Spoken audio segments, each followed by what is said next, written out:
موقف نمبر 4، شیخ زبیر علی زئی رحمہ اللہ خود تو مٹھی کے بعد داڑھی نہیں کاٹتے تھے. میں بھی نہیں کاٹتا، میرے کئی وال آپ دیکھ لیں بڑے ہوئے ہیں، سچی داڑھی ہے الحمدللہ، نوبت ہی نہیں آئی. خود نہیں کاٹتے تھے، لیکن مٹھی کے بعد داڑھی کاٹنے کے جواز پر فتویٰ دیتے تھے اور اجماع صحابہ سمجھتے تھے، اور بالکل ٹھیک ہے، کیونکہ دو ہی صحابی ہیں داڑھی بڑھانے کی روایت کرنے والے، سیدنا عبداللہ ابن عمر اور سیدنا ابو ہریرہ رضی اللہ تعالیٰ عنہما، اور دونوں مٹھی کے بعد داڑھی کاٹا کرتے تھے. اور یہ پیٹ اصول ہے محدثین کا کہ راوی حدیث اپنی حدیث کو سب سے بہتر سمجھتا ہے. یہ سوال کو ایک تو میں نے اڑایا تھا، یہ پھر سوال لکھا گیا تو مٹھی کے بعد داڑھی کاٹنا کیسا ہے؟ بھائی یہ صحابہ کرام سے ثابت ہے، صحابہ عبداللہ بن عمر رضی اللہ تعالیٰ کو صحابہ کرام سے، تو یہ جائز ہے. اگر کسی کو دل نہیں مانتا تو مرضی کرے، نہ کاٹنا بہتر ہے. کینچی ہم تو نہیں لگاتے، لیکن کوئی اگر ایک مٹھی سے زیادہ کاٹ لیتا ہے تو صحابہ کے آثار کی وجہ سے جائز ہے، اور صحابہ یہ راویان حدیث میں سے تھے عبداللہ بن عمر رضی اللہ عنہ. اور یہاں پر دو موقف ہیں. ایک موقف ہے کہ کینچی لگانا حرام ہے، یہ ہندوستان کے اس 100 سال 14ویں صدی کے علماء نے یہ مسئلہ بنایا ہے، یہ پہلے کوئی مسئلہ نہیں تھا. ایک مسئلہ یہ ہے کہ ایک مٹھی سے زیادہ کاٹنا واجب ہے، یہ مسئلہ شیخ البانی نے بنایا ہے، یہ پہلے بھی کوئی نہیں. یہ دونوں مسئلے غلط ہیں، شیخ البانی کا بھی اور یہ ہمارے کچھ استادوں کا بھی. صحیح مسئلہ یہ ہے کہ جائز ہے کوئی کاٹ لیتا ہے ایک مٹھی سے زیادہ، اور نہ کاٹے یہ بہتر ہے.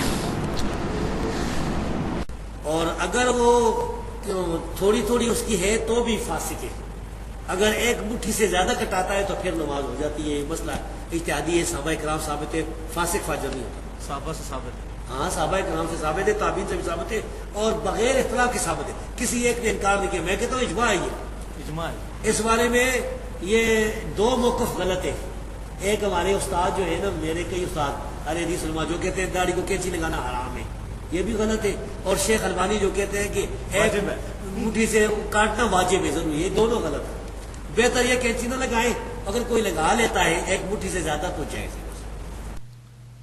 تو شیخ صاحب قائل تھے اس بات کے، اگرچہ وہ ایک بات کہتے تھے کہ مٹھی کے بعد داڑھی نہ کاٹنا افضل ہے، خود نہیں وہ کاٹتے تھے، میں بھی نہیں کاٹتا، بل اس معاملے میں مجھے ان سے اختلاف ہے. میں یہ کہتا ہوں جو یہ سمجھتا ہے کہ نبی صلی اللہ علیہ وسلم نے نہیں کاٹی اس لیے میں نہیں کاٹتا، اس کے لیے وہ افضل ہے. اور جو یہ سمجھتا ہے، جو میں نے ثابت کیا ہے پوری گفتگو میں، کہ عبداللہ بن عمر اس لیے داڑھی مٹھی کے بعد کاٹتے تھے کہ نبی صلی اللہ علیہ وسلم کی قدرتاً ہی مٹھی داڑھی تھی، سینے کے ابتدائی حصے تک، نحر تک تھی. جو شمائل ترمذی میں دنیا میں ایک ہی حدیث ہے، اس میں نحر کے الفاظ ہیں، تو نحر تک مٹھی بنتی ہے. اور شیخ صاحب کو جب میں نے فون پہ بتایا، کہتے ہیں علی بھائی اتنا بڑی چیز آپ نے ایکسپلور کر دی ہے. میں پریشان تھا کہ عبداللہ بن عمر کیوں مٹھی کے بعد داڑھی کاٹتے تھے. اچھا وہ پھر حضور کی نقل اتارتے ہوں گے کہ میری داڑھی حضور سے لمبی نہیں ہونی چاہیے. میں نے کہا شیخ صاحب یہی تو بات میں بتا رہا ہوں. کہتے ہیں یہ بہت زبردست بات آپ نے ایکسپلور کی ہے، بڑی انہوں نے الحمدللہ میری تائید کی اس حوالے سے. اور میں نے اس پہ پورا لیکچر دیا ہے مسئلہ نمبر 33 کے نام سے، داڑھی کی اہمیت اور اس کی مقدار کے صحیح احکام و مسائل. 1 گھنٹے کی گفتگو ہے داڑھی کے حوالے سے، الحمدللہ ایک ایکسکلوسو وہ لیکچر ہے اس حوالے سے. بہرحال شیخ البانی کا نظریہ جو ہے وہ بہت سخت ہے. وہ کہتے ہیں مٹھی کے بعد داڑھی رکھنا حرام ہے. اب لینا اپنے بزرگوں کی بھی خبر. زبیر علی زئی صاحب کے تو سارے پیچھے پڑ گئے کہ انہوں نے کہا جائز ہے. تو شیخ البانی جو مفتی اعظم سعودی عرب، محدث اعظم سعودی عرب رہے ہیں، وہ تو کہتے ہیں مٹھی کے بعد داڑھی کاٹنا واجب ہے. ان کی نیٹ پہ تصویریں رکھی ہیں، مجھ سے چھوٹی داڑھی ہے ان کی، جو کہتے ہیں البانی رحمہ اللہ. تو ان کا تو یہ موقف تھا، تو وہ دوسری ایکسٹریم پہ چلے گئے. تو درمیان کا راستہ وہی ہے جو شیخ صاحب نے الحمدللہ اس حوالے سے اختیار کیا. اور یہاں پہ میں کڑوی بات کر دوں، مٹھی کے بعد داڑھی تو نہیں کاٹتے، پھر داڑھی کو گرا دینی شروع کر دیتے ہیں ایسے ایسے تاکہ چھوٹی نظر. ہمارے جیلم میں کتنے علماء ہیں، ان کی داڑھی اگر کھولی جائے نا تو ناف سے نیچے جاتی ہے، وہ ساری انہوں نے اندر لپیٹی ہوتی ہے. تو یہ یاد رکھیے گا بھائیو، سنن نبی داؤد میں انٹرنیشنل نمبر کے مطابق 36 نمبر حدیث ہے، اور مشکات میں 351 نمبر حدیث ہے، سنن نسائی میں موجود ہے. شیخ البانی بھی صحیح کہتے ہیں، شیخ زبیر علی زئی صاحب بھی اس پہ صحت کا حکم مشکات میں لگایا 351 نمبر حدیث پہ، کہ آپ صلی اللہ علیہ وسلم نے ارشاد فرمایا محمد صلی اللہ علیہ وسلم اس سے بری ہیں جو اپنی داڑھی کو گرا لگاتا ہے. یہ گرا ہی ہے نا جی، گرا یہ نہیں ہے کہ جیسے آپ نے اس طرح گرا لگانی ہے، گرا مراد ہے اس طریقے سے اکٹھی کرنا، ایسے ایسے کر کے، یہ معاذ اللہ استغفر اللہ. تو اس سے بہتر آپ مٹھی کے بعد کاٹ لیں. اس پہ تو نص موجود ہے کہ یہ حرام ہے، اور وہاں الحمدللہ صحابہ کا اجماع موجود ہے. اور شیخ صاحب کے الفاظ ہیں ویڈیو میں، اجماع ہے، واقعی اجماع ہے. جب صحابہ کی مخالفت نہیں آئے گی تو اجماع تصور ہوگا. صحابی کے کسی عمل پر کوئی صحابی اختلاف کرے گا نا پھر ہم کہیں گے، ورنہ تو جو تراویح کی جماعت ہے آپ صلی اللہ علیہ وسلم سے 3 دن کے بعد تو ثابت نہیں، بلکہ آپ تو اتنے سخت ناراض ہوئے اور کہا کہ گھر جا کے پڑھو. تو آپ کو یہ کہ سیدنا عمر نے بدعت شروع کروائی معاذ اللہ. تو صحابہ کا فہم جو ہے وہ نبی صلی اللہ علیہ وسلم کی احادیث کا دی بیسٹ فہم ہے. تو اکثر شیخ صاحب ایک جملہ بولتے تھے کہ 14ویں صدی کے علماء کا فہم نہیں ماننا، صحابہ تابعین اور تبع تابعین کا فہم ماننا ہے. الحمدللہ. صحیح بخاری اور مسلم کی متفق علیہ حدیث ہے کہ امام کائنات صلی اللہ علیہ وسلم نے فرمایا کہ داڑھیوں کو معافی دو، واعفوا اللحا، داڑھیوں کو معافی دو اور مونچھیں پست کرو اور مشرکین کی مخالفت کرو. یہ حدیث نمبر ہے 5892. نمبر میں اس لیے ساتھ بتا رہا ہوں انٹرنیشنل کیونکہ یہ کریٹیکل ہے. اس کے ساتھ ہی اسی سند پہ عبداللہ بن عمر رضی اللہ تعالیٰ عنہ کا عمل بھی لکھا ہوا ہے. یہ تعلیقاً نہیں ہے، سند کے ساتھ ہے کہ عبداللہ بن عمر رضی اللہ تعالیٰ عنہ حج اور عمرے کے موقع پر اعلانیہ پبلکلی، حج اور عمرے پہ تو سارے اکٹھے ہوئے ہوتے ہیں نا، اور مجھے تو خوشی ہے کہ حج عمرے پہ یہ کام کرتے تھے تاکہ کوئی چھپ کے کیا ہے تو پتہ ہی نہیں چلا. حج عمرے پہ کرتے تھے، 40,000 صحابہ زندہ تھے، کسی نے نہیں ان پہ بدعت کا فتویٰ لگایا، ورنہ ہماری کتابوں میں آ گیا ہوتا. حج اور عمرے کے موقع پر وہ مٹھی کے بعد داڑھی یوں مٹھی پکڑتے داڑھی کی اور مٹھی کے بعد داڑھی کاٹ دیتے. آپ یہ نہ سمجھے میں کاٹتا ہوں، الحمدللہ میری سچی داڑھی ہے، مجھے ضرورت ہی نہیں کاٹنے کی. 34 سال کی عمر میں بھی داڑھی اتنی ہے کہ سچی داڑھی ہے الحمدللہ. بال جو ہیں وہ مٹھی سے بڑے ہوئے ہیں، یہ دیکھ لیں کتنے بڑے ہوئے ہیں، لیکن ضرورت نہیں پڑتی کاٹنے کی. اگر کوئی ایسی داڑھی ہو کہ جس کو دیکھ کے لوگ گھن کھائیں تو اس میں تو میں ضرور کاٹتا، پھر اس کو سنت کے مطابق کرتا، تاکہ داڑھی کی عظمت لوگوں کے دلوں میں یہ نہیں ہے کہ ایک پوچھل یہاں سے لٹکی ہوئی ہے اور پاکی پلیتی کا دھیان کرنا بھی مشکل ہو گیا. یہ داڑھی سے نفرت دلانے والی بات ہے، یہ صرف بے سمجھی ہے. وہ آگے آ جائیں گی حدیثیں. آج تو میں یہ بھی کلیئر کروں گا کہ حضور کی اپنی داڑھی کتنی تھی. جو جھوٹ بولا جاتا ہے کہ سینہ درد بڑھتی تھی، وہ بھی آج آ جائے گا انشاءاللہ تعالی. تو حج اور عمرے کے موقع پر وہ یہ کام کرتے تھے، کاٹ دیتے تھے. اور مٹھی یہ ہوگی، یہ بات جدید مولویوں نے کہا جی مٹھی یہ ہے. یہ مٹھی بھائی میرے، یہ مٹھی بہت بعد میں آئی ہے، ایسے 200-250 سال پہلے کہ 2 مٹھیاں جوڑی جائیں تو 1 فٹ بنتا ہے.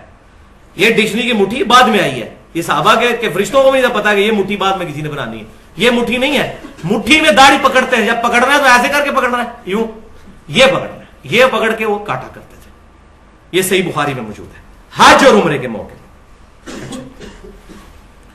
اب ہم فنیٹک بھی نہیں ہیں. ایک ضعیف حدیث موجود ہے جامعہ ترمذی میں کہ نبی صلی اللہ علیہ وسلم اپنے طول سے داڑھی کو کاٹتے تھے اور عرض سے بھی کاٹ کے داڑھی کو چھوٹا کیا کرتے تھے. لیکن حدیث ضعیف ہے، ترمذی میں ہے. اس میں عمر بن ہارون متروک ضعیف راوی ہے، اس کی حدیثیں ترک کی گئی ہیں، ضعیف روایت ہے، وہ ہم پیش نہیں کر رہے. اس حدیث کے اوپر 2 اعتراض ہوتے ہیں علمی. ایک علمی ہے اور ایک غیر علمی جاہلانہ اعتراض ہے.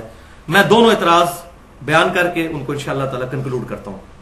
پہلا اعتراض جو علمی کیا جاتا ہے وہ یہ ہے کہ جی حج اور عمرے پہ یہ کرتے تھے نا، عام دنوں میں تو نہیں کرتے تھے. اچھا، حج اور عمرے پر کرنا ان کا اعلانیہ ہے، اور آپ تو داڑھی کاٹنے کو، کینچی لگانے کو کہتے ہیں حرام. حج عمرے پہ تو اس سے بڑا حرام ہوگا. کیوں کاٹتے تھے وہ؟ تو کیا آپ حج عمرے پہ قائل ہیں؟ تو کہیں گے نہیں، تو پھر آپ تو دلیل ہی نہیں پیش کر سکتے. تو حج اور عمرے پر کاٹتے تھے تو یہ بھی آپ کی غلط فہمی ہے. آپ سے مراد وہ لوگ جن کو یہ غلط فہمی. عبداللہ بن عمر رضی اللہ تعالی عنہما، عبداللہ بن عباس رضی اللہ تعالی عنہما، سیدنا ابو ہریرہ رضی اللہ تعالی عنہ، تینوں چوٹی کے صحابہ مطلقاً داڑھی کاٹا کرتے تھے مٹھی کے بعد. وہ میں آپ ثبوت دینے لگا ہوں. الموطا امام مالک. امام مالک وہ شخصیت جن سے 700 حدیثیں صحیح بخاری میں امام بخاری نے لی ہیں 2 واسطوں سے.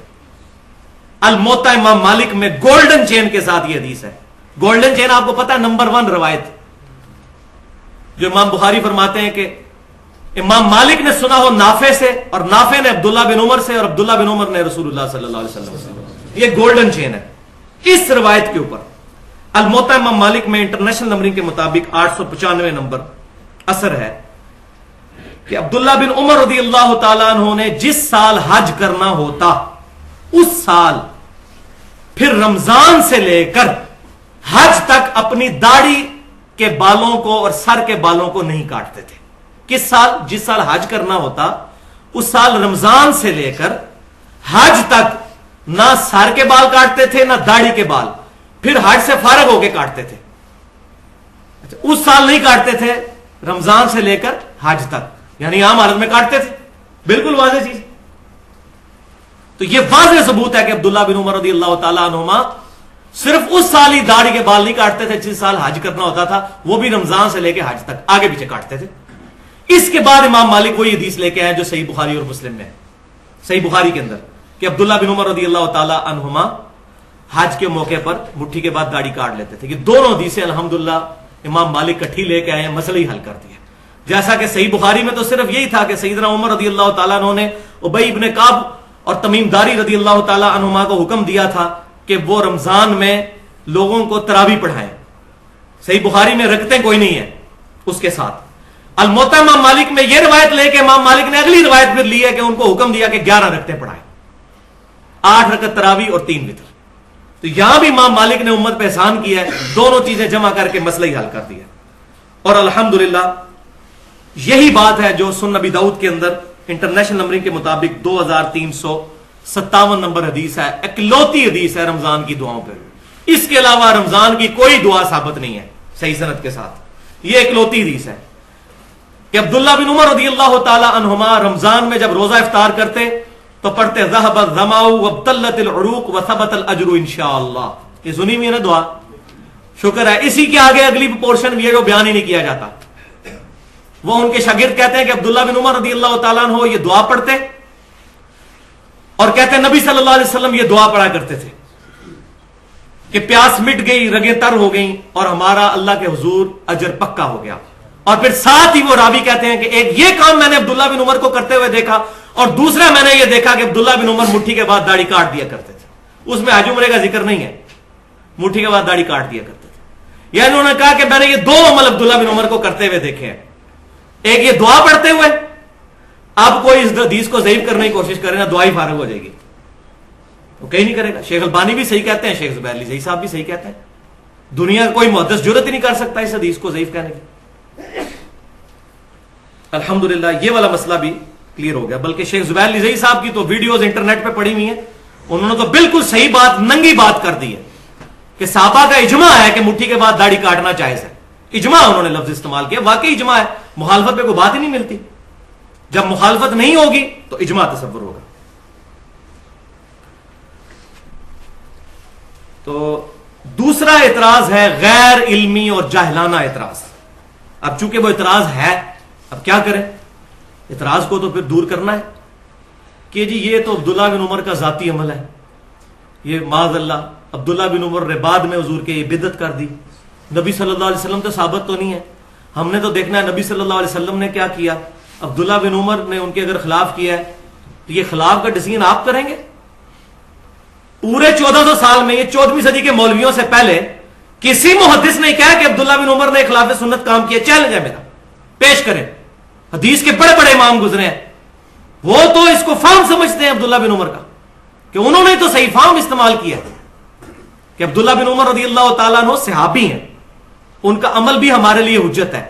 ہاں اگر ان کا عمل نبی صلی اللہ علیہ وسلم سے ٹکرائے گا اور باقی صحابہ بھی یہ بات کہہ دیں گے کہ یہ عمل ان کے خلاف ہے تب ہوگا، ورنہ آ جائے پھر میدان میں. پھکی بھی لے لیں. اس کا جواب میں نے پھر دینا دو پھکیوں کے ذریعے. پہلی پھکی یہ ہے کہ نبی صلی اللہ علیہ وسلم نے کتنے دن تراویح جماعت سے پڑھی ہے؟ 3 دن. صحیح بخاری اور مسلم میں تمام ذخیرہ حدیث میں موجود ہے. اب جو چوتھے دن پڑھے گا وہ نبی صلی اللہ علیہ وسلم کی سنت پہ تو عمل نہیں کر رہا. لہٰذا سعودی عرب میں، مکہ مدینہ میں بھی یہ 3 دن کے بعد تراویحیں ختم کروائی جائیں، پاکستان میں بھی ختم کروا دی جائیں، کیونکہ نبی صلی اللہ علیہ وسلم تو ثابت نہیں ہے. اور نہیں جی حضرت عمر نے، وہ ابو بکر صدیق سے بھی ثابت نہیں رضی اللہ تعالیٰ. حضرت عمر کے بھی شروع کے سالوں میں نہیں ہے، وہ صحیح بخاری اور مسلم میں موجود ہے. کچھ سال گزرنے کے بعد انہوں نے یہ کام شروع کیا. نہیں جی حضرت عمر، تو حضرت عمر کدھر آ گئے جی بیچ میں؟ آپ حضرت عمر کے جا کے آپ دامن میں پناہ لے رہے ہیں. اب کہاں گیا مسئلہ کہ نبی صلی اللہ علیہ وسلم کا عمل ہم نے دیکھنا ہے تو بند کروائیں. جو چندے اکٹھے کرتے ہیں رمضان کے اندر 27 دن چندے اکٹھے کرنے ہوتے ہیں نا، تو بند کروائیں. 3 دن کے بعد تراویح تالا لگائیں مسجدوں کو، فرض نماز کے بعد بند کروائیں. انہیں جی صحابہ کا عمل ہے. اور بھائی اب آپ کو بات سمجھ آئے گی کہ صحابہ کرام کا اگر اجماع ہو جائے اور صحابہ میں اختلاف نہ پایا جاتا ہو، وہ عمل اسی طریقے سے حجت ہے جس طرح کہ نبی صلی اللہ علیہ وسلم کا اپنا عمل ہے. کسی بھی صحیح حدیث سے یہ ثابت نہیں کہ نبی صلی اللہ علیہ وسلم نے ظہر کی 4 رکعتیں ایک سلام سے پڑھی ہوں. آپ 2 سلام سے پڑھتے تھے، 2 الگ 2 الگ. یہ صحابہ سے ثابت ہے ایک سلام سے پڑھنا، ہم اسی لیے جائز سمجھتے ہیں. کوئی نہیں کہتا کہ جی حضور سے ٹکرا رہا ہے لہذا آپ دو دو کر کے پڑھیں لادہ سے، وہ بھی افضل ہے، یہ بھی جائز ہے. تو یہ مسئلہ سمجھیں، غیر مقلد نہ بنے، نہ مقلد بنے نہ غیر مقلد بنے، متبع سنت بنے. غیر مقلد تو منکرین حدیث بھی ہیں جو اپنی مرضی سے رزلٹ نکالتے ہیں. غیر مقلد تو غلام پرویز بھی تھا جو اپنی مرضی سے رزلٹ نکالتا تھا. سر سید احمد خان دین کا جنازہ نکالا ان لوگوں نے. غیر مقلد تو وہ بھی تھے. نہ مقلد نہ غیر مقلد، متبع سنت اور سلف کے منہج پر کتاب و سنت کو سمجھے. تو یہ تو ہوگی پہلی پھکی. اب دوسری پھکی ہے، یہ ہے وہ خطرناک پھکی جس کی وجہ سے الحمدللہ سارے علماء کا ہاضمہ جو ہے وہ صحیح ہو چکا ہے جب سے یہ حدیث میں نے نکالی ہے باہر. الحمدللہ بڑے بڑے علماء کی زبانیں بند ہو گئی ہیں اس کی وجہ سے. اب تو ڈرتے ہیں اس مسئلے کو ہاتھ ڈالتے ہوئے. یہ حدیث، یہ میں کوئی علماء کی توہین نہیں کر رہا، نہ میں کوئی نئی چیز پہ، اگر میں نے کوئی حدیث گاڑ لی ہے خود تو پھر بھائی علم کسی کی وراثت نہیں ہے. ذالک فضل اللہ یؤتیہ من یشاء، اللہ تعالیٰ جس کو عطا فرماتا ہے. یہ پھکی نمبر 2 یہ ہے کہ رسول اللہ صلی اللہ علیہ وسلم کی اپنی داڑھی کتنی تھی. عبداللہ بن عمر پہ حملہ ہوا ہے تو ہم تو دفاع کریں گے. عبداللہ بن عمر کو فتح مکہ کے موقع پہ تو مسلمان نہیں ہوئے، یہ تو سابقون الاولون ہے، ہم تو دفاع کریں گے ان کا کہ عبداللہ بن عمر رضی اللہ تعالیٰ عنہ پر غلط ایلیگیشن لگائی گئی. اب یہ مسئلہ سن لیجئے کہ عبداللہ بن عمر رضی اللہ تعالیٰ عنہما پر جو یہ ایلیگیشن لگی، عبداللہ بن عمر رضی اللہ تعالیٰ عنہما کیوں مٹھی کے بعد داڑھی کو کاٹا کرتے تھے، یہ مسئلہ اب آپ سمجھ لیں اس کی وجہ کیا ہے.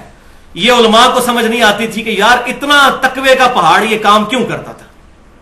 یہ مسئلہ الحمدللہ اس حدیث نے حل کیا جو ایک ہی اکلوتی حدیث ہے ذخیرہ حدیث میں، جس کا غلط ترجمہ پبلک میں چل رہا ہے. حضور کی داڑھی سینہ بھرتی تھی، حضور کی داڑھی سینہ بھرتی تھی، معاذ اللہ استغفر اللہ. اتنا بڑا جھوٹ نبی صلی اللہ علیہ وسلم پر باندھا جاتا ہے. وہ حدیث کا ترجمہ ہی غلط کرتے ہیں. وہ حدیث میں آپ کو بتاتا ہوں کہاں پہ موجود ہے.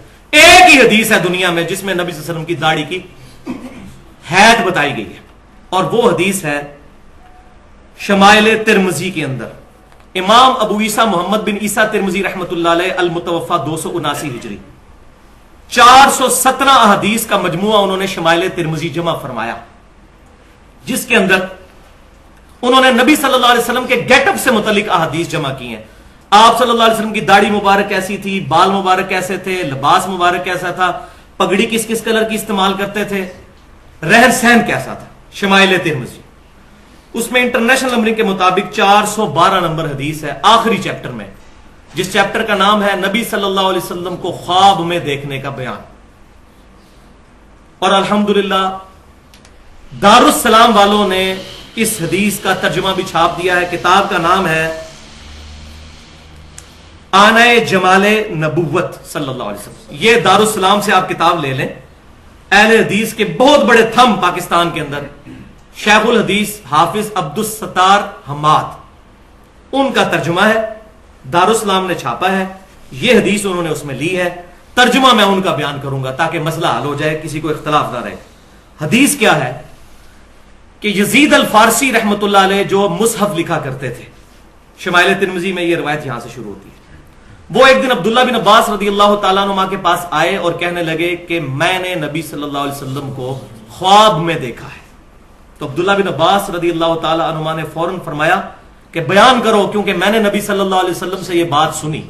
اور کیا سنا؟ وہ بخاری اور مسلم میں بھی ہے کہ جس نے خواب میں مجھے دیکھا اس نے مجھے کو دیکھا. میری شکل میں شیطان نہیں آ سکتا جو میری شکل اپنی ہے. تو اس تابعی نے پھر وہ ڈیٹیل سے خواب بیان کی اپنی.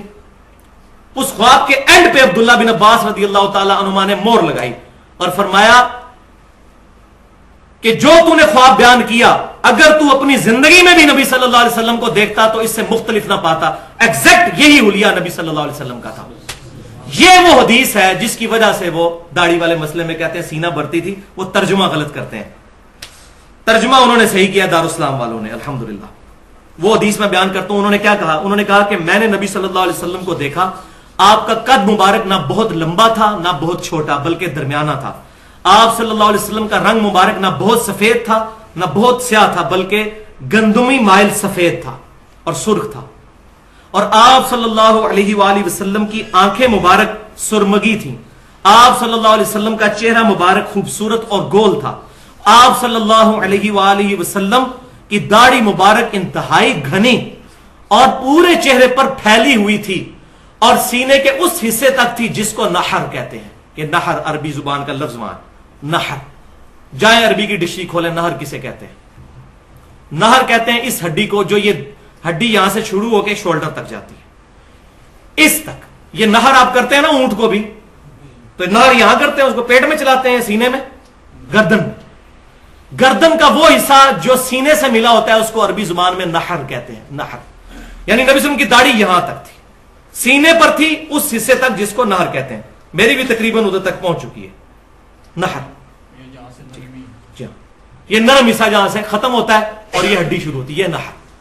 نہر. اور الحمدللہ ترجمہ دارالاسلام نے بالکل صحیح کیا ہے کہ نبی صلی اللہ علیہ وسلم کی داڑھی مبارک گنجان, چہرہ مبارک کا احاطہ کیے ہوئے اور سینے کے ابتدائی حصے پر پھیلی ہوئی تھی. سینے کے ابتدائی حصے, یہاں سے سینہ شروع ہوتا ہے, ناف تک رہتا ہے سینہ, یہ ابتدائی حصہ ہے, آخری حصہ ناف ہے, یہاں تک پھیلی تھی.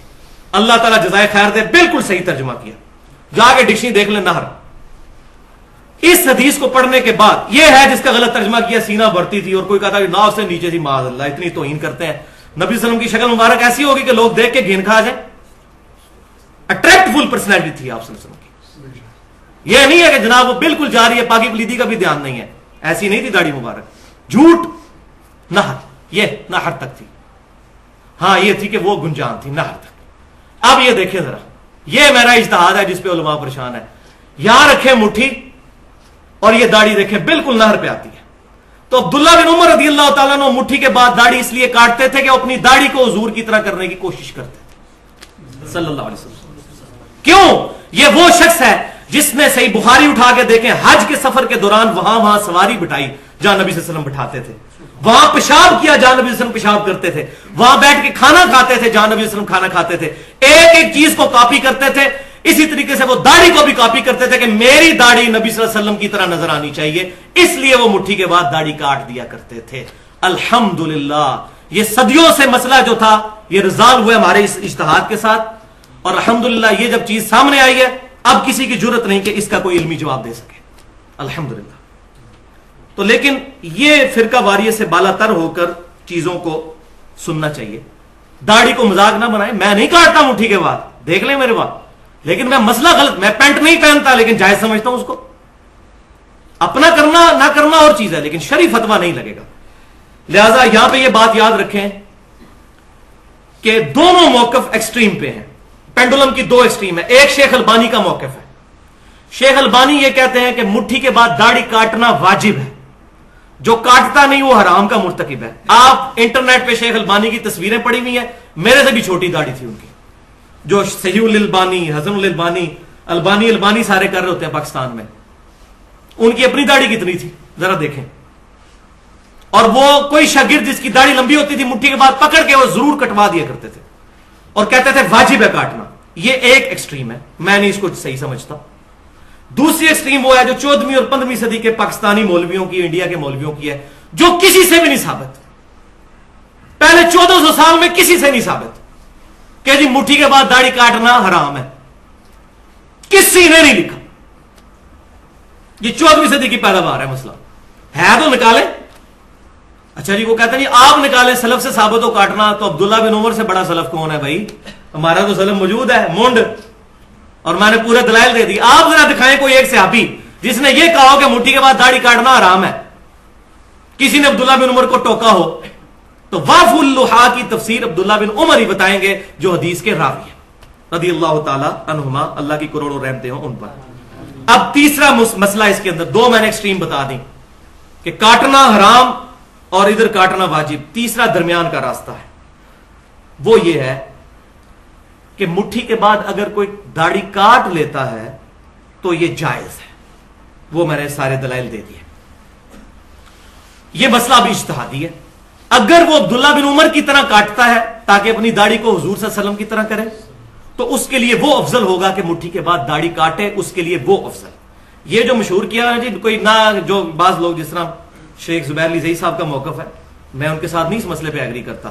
وہ کہتے ہیں کہ مٹھی کے بعد کاٹ لو تو جائز ہے, نہ کاٹو تو افضل ہے. میں یہ کہتا ہوں کہ نہ کاٹو یہ افضل ہے. یہ کہاں لکھا ہوا ہے؟ حدیث کا راوی تو عبداللہ بن عمر کاٹتے تھے,